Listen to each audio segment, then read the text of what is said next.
and that's a Do you think scary that place to works, be. though, in the end, ultimately? I think so. Yeah. Yeah, I think it's much more exciting for the other people in the room, Yeah. you know. And yeah, I think it's serving me well so far, but you know, it's like, and the other thing that Kristen said that I related to so much was you go back to go every single time. So, So what does that mean to you, going back to go? What does that mean?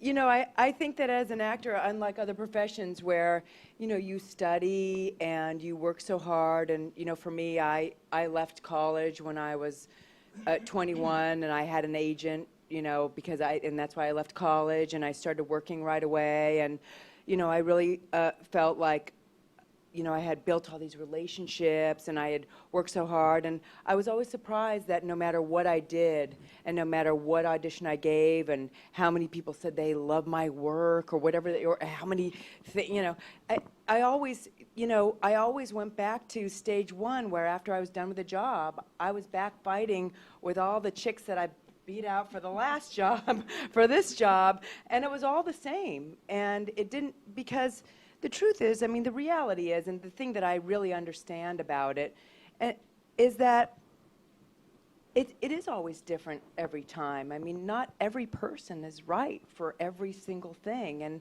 as much as we all believe that we are these incredible chameleons, I mean, as a person who's writing this thing or producing this thing, you want to cast somebody who is that thing.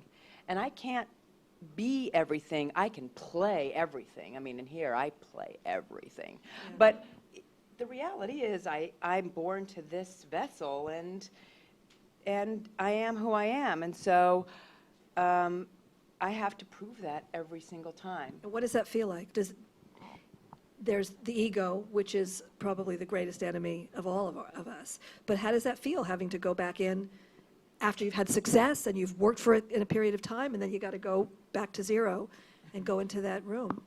You know, I think it's changed for me so much as you know, I think I started off as a young person, and as I've grown into a bigger person with a bigger life that is not